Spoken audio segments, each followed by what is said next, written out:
C'est la période des fêtes, effervescence de consommation, il fait froid, on a hâte de se retrouver autour d'une bonne bouffe et puis, paf, au détour d'un chemin pour aller acheter un cadeau pour sa tante Monique, la dernière Barbie avec son Yorkshire ou Kaamelott premier volet, tu croises dans la rue tous ces gars qui sont là, ils font la manche, ils ont froid. Il y a une petite culpabilisation qui commence à monter. Mais il y a aussi ce sentiment que d'ordinaire, ces gens-là, tu fais pas trop gaffe. C'est plus démunis, comme certains les appellent. Et puis alors heureusement, pendant la période des fêtes, il y a aussi en général des élans de solidarité. Alors c'est pas seulement la culpabilisation, c'est aussi parce que c'est comme ça, on aime bien, il y a un fond chrétien aussi, hein, je pense pas qu'à ma poire, je partage. Et puis ce fond chrétien, c'est laïcisé, alors on pense à la solidarité, les restos du cœur et tout ça, font des pubs à la télévision. Mais la question qu'on va se poser aujourd'hui, c'est lorsque vous donnez aux plus démunis, est-ce que ce que vous donnez, est-ce que l'objectif il est rempli? Est-ce que de l'autre côté, c'est vraiment ce dont les gens ils ont le plus besoin? Qu'est-ce qu'ils auraient le plus besoin en cette période de fête de fin d'année? Quel est le don qui serait le plus efficace ou le plus efficient même pour eux? Voilà, c'est ce qu'on va voir aujourd'hui. Générique.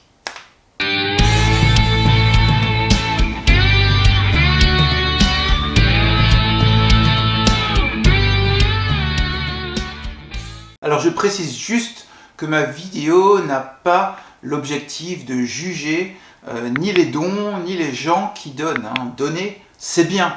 Continuez de donner. C'est vraiment hyper important. Non, l'objectif, c'est d'essayer de comprendre l'impact d'un don et d'améliorer du coup le réseau, ce qui est aujourd'hui essentiel pour pas mal de monde. Et pour ça, je vais prendre un exemple qu'il y a eu dans ma région. L'initiative, c'était de donner à des personnes désignées comme étant les plus démunies une boîte fermée avec 5 éléments. Quelque chose de bon à manger, donc ça peut être pain d'épices, boîte de gâteaux, sucreries, enfin voilà, pas le truc de haricots de base, quoi, voilà, hein, t'as compris. Quelque chose de chaud pour s'habiller, des gants, un bonnet, une écharpe, qu'importe. Un produit de beauté, déodorant, gel douche, voilà ce que tu veux. Un loisir, ça peut être un jeu, un livre, un jouet, quelque chose pour sortir un petit peu. Et puis, un petit mot sympa et personnalisé. Tout ça, tu prends une boîte que tu as chez toi, tu mets tout dedans, tu le donnes dans des lieux et après c'est redistribué. Sympa, non? Génial! Et effectivement, c'est vraiment super sympa et on va réfléchir aussi par rapport à ce que j'ai remarqué dans l'association où je bosse, où quelques personnes ont reçu ces boîtes l'année dernière, des collègues ont assuré la distribution, ils m'ont fait un petit peu des retours. Donc il y a eu un grand succès en 2020 et la cause c'est aussi la pandémie actuelle qui font que les événements ne peuvent pas s'organiser parce que tout ce qui est collectif, les repas pris en collectif, etc., vu la situation sanitaire, il y a beaucoup de choses qui se sont annulées. Du coup, il y a eu un engouement et c'est en train de se refaire cette année. Du coup, ces dons, ils permettent quand même aux donneurs de donner, aux personnes qui sont dans la rue de recevoir. Et tout ça dans un bon élan. Donc, on va d'abord voir les points positifs.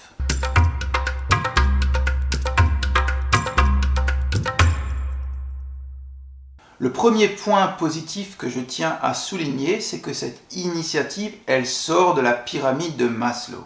La pyramide de Maslow, c'est quelque chose qui a été théorisé par un psychologue, Abraham Maslow, et qui visait à classer les besoins par ordre d'importance. D'abord les besoins physiologiques, ensuite les besoins de sécurité, etc., etc. Et les besoins culturels ou symboliques ou relationnels, ce sont des besoins moins importants selon cette théorie.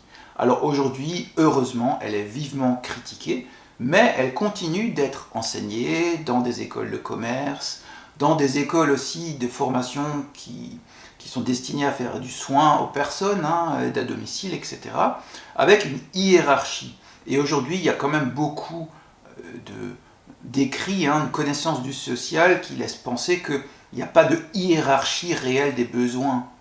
On peut être bien nourri et être complètement détruit par le manque de lien social. Donc tout ça, ce sont des choses qui sont importantes. Et donc cette boîte, elle rassemble des choses qui sont de tous ordres et qui sortent de ce besoin uniquement matériel. Et rien que ça, je dis bravo, parce que très souvent, quand on pense à l'aide aux personnes plus démunies, on pense aux besoins nourriture, éventuellement vêtements, hygiène, mais pas les autres. Et donc là, c'est déjà un bon point pour eux. C'est très bien joué. La deuxième chose intéressante, c'est le concept de la boîte. Ouvrir un cadeau et découvrir quelque chose, ça, c'est vraiment un geste que nous, on connaît à Noël, mais que les personnes de la rue, elles peuvent ne pas connaître. Et ça, c'est vraiment bien parce que ça montre qu'elles ne sont pas exclues de ce rituel d'ouvrir quelque chose et de découvrir quelque chose à l'intérieur. Et c'est quelque chose qui peut les ramener à un certain passé, à quelque chose qu'ils connaissaient avant et qui était plutôt positif pour eux, avec une surprise à l'intérieur. Donc tout ça, c'est aussi un point positif que je tiens à souligner. Troisième point positif, c'est que ça permet à des personnes qui n'ont pas beaucoup le temps de s'investir, de donner quelque chose à des personnes qui sont dans le besoin.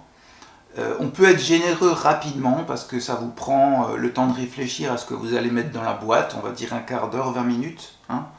Et puis en coût, pour 30-40 €, vous pouvez déjà offrir quelque chose de bien et qualitatif en n'ayant pas, si vous n'avez pas la disponibilité pour organiser quelque chose d'autre. Donc ça, c'est un autre point positif. Enfin, quatrième point très positif, c'est que l'expérience qui a été faite dans l'association où je bosse, c'est que certaines personnes ont été vraiment très agréablement surpris de ce qu'ils ont découvert à l'intérieur, avec quelque chose qui tombait vraiment bien, avec par exemple une famille monoparentale, parce que certaines personnes savent, quand elles donnent, qu'il y a aussi des enfants, il y avait un petit jouet. Pour une personne qui n'a pas de ressources, pas de revenus autres, c'est un petit jouet qui peut faire plaisir. Parfois, il y avait un livre qui intéressait la personne. Des beaux gants, des gants solides et qui vont bien, qui sont de la bonne taille. Donc voilà, des choses qui étaient vraiment très très positives et des gens qui, le fait d'avoir ouvert le cadeau, étaient très très contents. Et maintenant, on va revenir un petit peu sur les choses, les petites limites qui ne remettent absolument pas en cause le don et la pertinence de ce que l'association a organisé.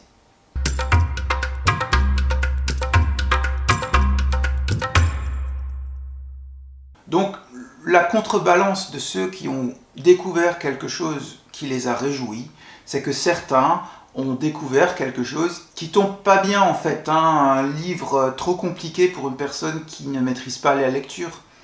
Voilà des choses dont ils n'ont pas vraiment le besoin, et en fait c'est ça. Un autre truc, c'est que certains donneurs ont peu investi leur don, et ça, je tiens à le dire, si tu fais un don comme ça, tu mets quelque chose dans la boîte, alors je dis pas que c'est la majorité, mais il y en a eu quelques-uns, ils ont vraiment mis les restes, ils ont vraiment mis les objets dont ils voulaient se débarrasser. C'est comme ça qu'ils l'ont compris.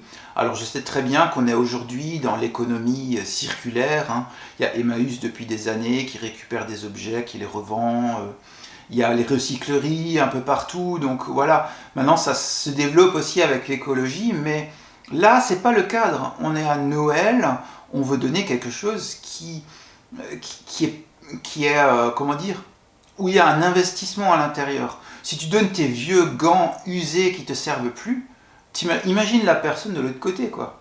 Ou tu mets le gel douche, ce qu'on a vu aussi, un gel douche déjà ouvert. Tu donnes ça, Quelle image, tu vois. Donc, il y en avait quelques-uns comme ça, et ça, c'est le truc à pas faire, quoi.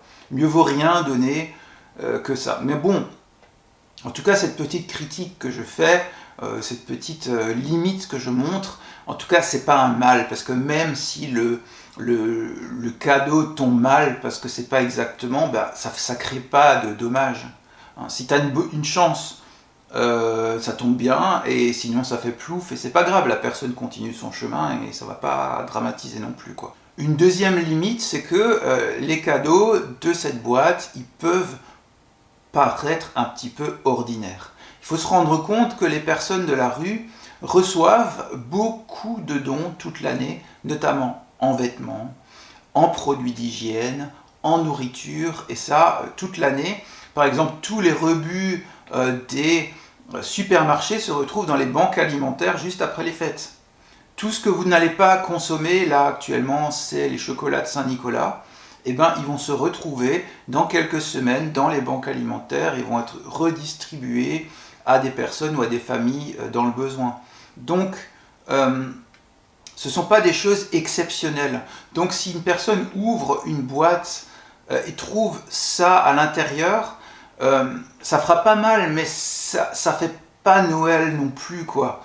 C'est habituel dans le réseau d'aide. Donc quand vous investissez, essayez vraiment de penser aux trucs pas habituels.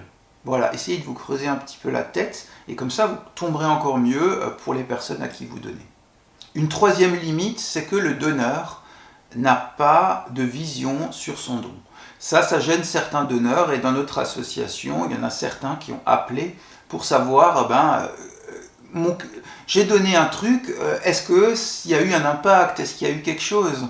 Et donc bien sûr, on lui a fait le retour de ceux qui avaient eu plutôt une bonne surprise, hein. On ne va pas lui dire non, c'est pas bon, quoi, parce que la personne, elle a investi du temps, et majoritairement quand même les gens ont ou apprécié ou rien dit, mais on n'en sait rien.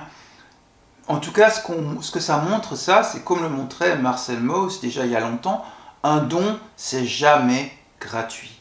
Dans une personne qui donne, il y a une charge symbolique. On attend un retour. Alors ça peut être un retour qui est complètement symbolique. Quand on parle des gens qui sont religieux, ils donnent parce que ça fait partie de la bonne action, comme on dit, hein. C'est par rapport à leurs croyances, mais sinon, on donne aussi parce qu'on attend un retour, un sourire, un merci, quelque chose, quoi. Donc il y a toujours quelque chose qui se tisse entre un donneur et un receveur. Et ça montre que la limite aussi de ce genre de don, c'est qu'on éloigne le donneur du receveur, et que donc le circuit de don, une fois que c'est donné, ça s'arrête. Alors que dans la théorie du don de Mauss et d'autres sociologues après lui, le don, c'est quelque chose de circulaire qui s'entraîne tout le temps et qui ne s'arrête pas.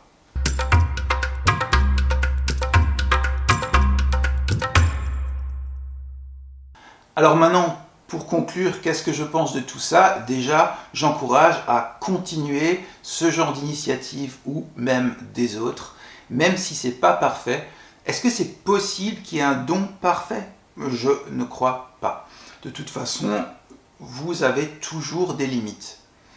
Si vous avez le temps, et si le contexte du Covid nous épargne dans les prochaines années, je pense que le mieux, vraiment le mieux, c'est d'organiser un truc, d'organiser une bonne bouffe. Vous contactez une association, vous dites, voilà, on est à plusieurs, on se met ensemble, on organise une bouffe pour les personnes, il y aura tant et tant de personnes, vous organisez le cadre et tout, vous louez la salle, vous vous démerdez. Je vous conseille de limiter l'alcool ou de carrément l'interdire, parce que sinon la soirée risque quand même de partir en live.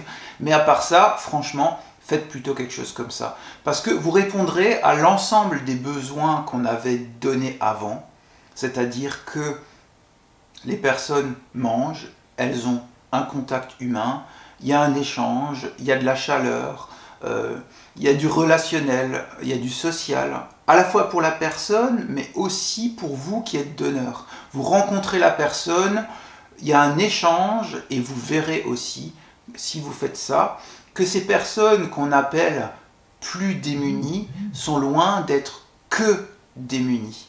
Et qu'une bonne partie de leur expérience de vie, il y a des choses extrêmement intéressantes, ils ont des connaissances, ils ont un vécu. Certes, il y a des choses très très dures, mais il y a aussi des choses extrêmement positives et ça vous fera un petit peu sortir de cette idée que la personne sans domicile fixe doit être vue uniquement en creux par ses manques. Voilà, et ça c'est hyper important je trouve, et du coup tout le monde y gagne quelque chose. Et pour la personne, ça fera une soirée qui restera en mémoire, parce que sur une année, il n'y en a qu'une seule. Il n'y en a qu'une seule, et donc là, ça fera vraiment Noël. Maintenant, oui, bien sûr, il faut pouvoir l'organiser, il faut du temps, de l'investissement, et surtout, il faut que le Covid nous foute la paix. Sinon, continuez les boîtes, c'est super, mais je ne sais pas si on peut essayer d'individualiser plus le cadeau. Faudrait voir. Ce serait peut-être un peu lourd à organiser, mais c'est un petit peu ça la limite.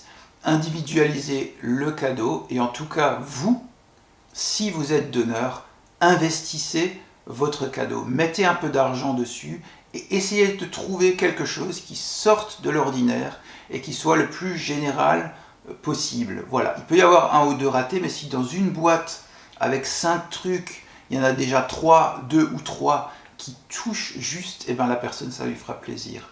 Donc allez-y, continuez. À chacun de choisir sa manière de donner. Il y en a certains même qui vont jusqu'à héberger des personnes chez eux, ce qui est vraiment le summum. Ils ont une place quelque part, ils proposent avec des associations, maintenant ça se met en place parce qu'il y a une précarité de place. Il y en a aussi qui se cotisent pour acheter des shelter box. Ce sont des ensembles avec une tente, avec du matériel de secours pour ceux qui sont touchés par des catastrophes naturelles. Donc on peut aider même, vous voyez, des sans-abri à travers le monde. Mais en tout cas, à chacun de trouver sa manière de donner pour que dans le don, chacun soit satisfait. Autant le donneur que le receveur, pour que ça continue et que ça se perpétue. Voilà, moi je vous souhaite de très très bonnes fêtes. Je vous dis à bientôt, on est tous pris dans le filet social, mais si seul on va plus vite, ensemble, on va plus loin.